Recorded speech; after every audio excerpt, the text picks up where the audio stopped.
பெருந்தலைவர் காமராஜர் அவர்களின் 124வது பிறந்த நாளில் அவர்களுக்கு மாலை அணிவித்து மரியாதை செலுத்துவதில் பாரதிய ஜனதா கட்சி பெருமை கொள்கிறது. பாரத பிரதமர் நரேந்திர மோடியாக இருக்கட்டும், பாரதிய ஜனதா கட்சியின் அகில இந்திய தலைமையாக இருந்தாலும்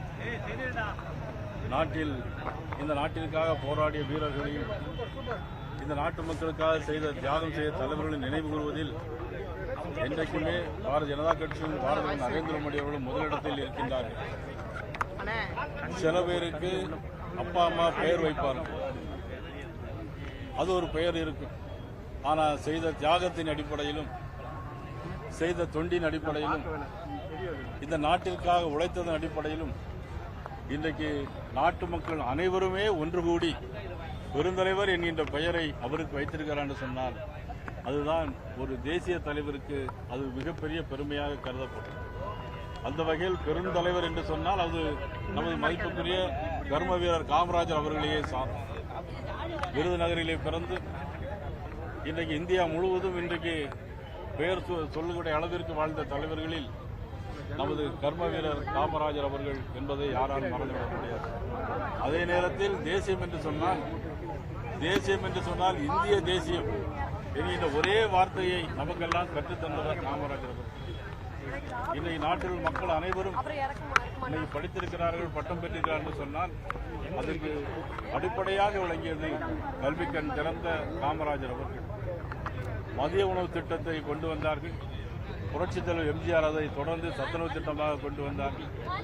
ஆனால் எல்லா வகையிலும் இந்த நாட்டு மக்களுடைய அடித்தட்டு மக்கள், தாழ்த்தப்பட்ட மக்கள் உயர்வதற்கு காரணமாக இருந்த மிக பெருந்தலைவர் காமராஜர் என்பதை நாம் இந்த நேரத்தில் நினைவு கூற வேண்டும் என்று தெரிவித்துள்ளோம்.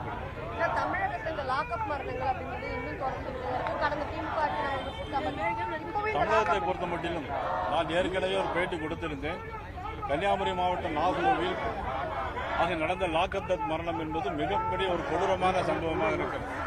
திமுக ஆட்சியை தொடர்ந்து லாக்அப் டெத் மரணங்கள், தொடர்ந்து கற்பழிப்பு சம்பவங்கள், இந்த 60 நாளிலும் 153 கற்பழிப்பு சம்பவங்கள், ஒரு நாளைக்கு 3 கற்பழிப்பு சம்பவங்கள், ஆக 75 படுகொலைகள், 91 குற்றங்கள், இது தொடர்ந்து இந்த நாட்டில் நடைபெற்றுக் கொண்டிருக்கிறது.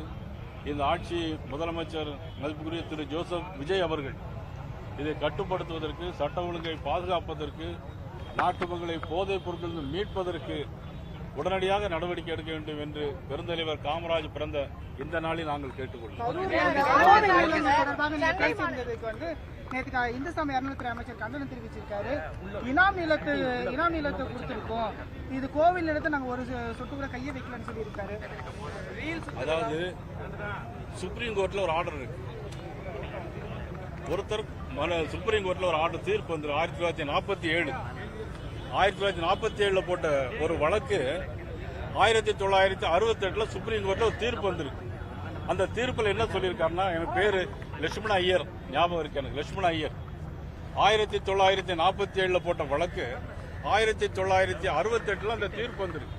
அந்த தீர்ப்புடைய சாராம்சம் என்ன அப்படின்னா, அதாவது இனாம் சொத்து என்பது ரயத்வாரி பட்டா கொடுத்திருந்தாலும் கோயில்களில் யார் பணியாற்றுகிறார்களோ, சேவை செய்கிறார்களோ அவர்களுக்குத்தான் அது பொருந்தும்.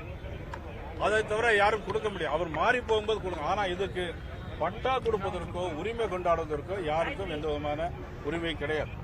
மதுரை கோர்ட்ல முத்துப்பட்டன் என்பவர் ஒரு வழக்கு தொடர்ந்திருக்கார். மதுரை கோர்ட்ல முத்துப்பட்டன் வழக்கு தொடர்ந்து 44 ஏக்கர் அதை லேண்ட் சீலிங்கில் எடுக்கிறாங்க. லேண்ட் சீலிங்கில் எடுக்கும்போது அந்த முத்துப்பட்டன் என்ன சொல்றாரு அப்படின்னா, இந்த இடம் எனக்கே சொந்தமானது கிடையாது, இது ஹெச்ஆர்சி டிபார்ட்மெண்ட் சொந்தமான இடம், அதில் நீங்க லேண்ட் சீலிங் எடுக்க முடியாதுன்னு ஒரு கோர்ட் அதுவும் தீர்ப்பாயிருக்கு. இன்னொருத்தர் 1 ஏக்கர் 40 சென்ட் அதை 44 பேருக்கு பட்டா போட்டு கொடுத்துட்டாங்க. அதுலயும் வழக்கு தீர்ப்பு எப்படின்னா, அது கோயில் நிலத்திற்கே சொந்தம் அப்படின்னு வந்திருக்கு. பாரதிய ஜனதா கட்சியை பொறுத்த மட்டிலும், நயினார் நாகேந்திரன் எங்களுடைய பொறுத்த மட்டிலும் நான் தெளிவாக சொல்லுகிறேன், 50 வருடம் 60 வருடம் குடியிருக்கின்ற குடியிருப்புகளை அவங்களுக்கு உரிமை கொடுப்பதில் எந்த விதமான தவறும் இல்லை. ஆனால் அதே நேரத்தில் கோயில்களுக்கு உரிய அந்த வரி வசூல் குறைந்தபட்சமாவது வர வேண்டும். இதுதான் எங்களுடைய நிலைப்பாடு. அது மட்டும் இல்ல, பழனி அடிவாரத்தில் 1 ஏக்கர் 44 சென்ட் கிட்டத்தட்ட 100 கோடி ரூபாய் மதிப்பு என்று சொல்லுகிறார்கள்.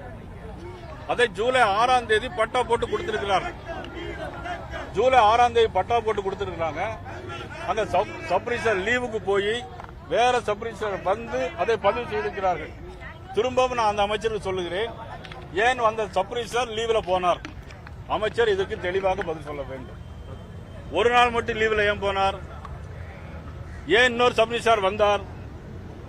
சரி, அங்க இருக்க மாரிமுத்துக்கு ஏதோ கூடுதல் இணை ஆணையர் பதவி சென்னைக்கு கொடுக்கப்படுகிறது. எங்களுக்கு கேள்வி அதுதான். கரூருக்கு முதலமைச்சர் போகிறார், 10ஆம் தேதி போகிறார், 9ஆம் தேதி அங்குள்ள இணை ஆணையர் கையெழுத்து போடுகிறார், மாவட்ட ஆட்சியர் கையெழுத்து போடுகிறார். இவ்வளவு அவசரம் என்ன? கோயில் இடங்களை நீங்கள் தனியாருக்கு கொடுப்பதற்கு உரிமை இல்லை என்பது சுப்ரீம் கோர்ட், மதுரை ஹைகோர்ட் பல தீர்ப்புகள் உதாரணம் இருக்கிறது. அதை தெரிந்து கொண்டு ஆட்சி நடத்த வேண்டும். அதை தெரிந்து கொண்டு அறநிலையத்துறை அமைச்சர் செயல்பட வேண்டும் என்று கேட்டுக்கொள்கிறேன்.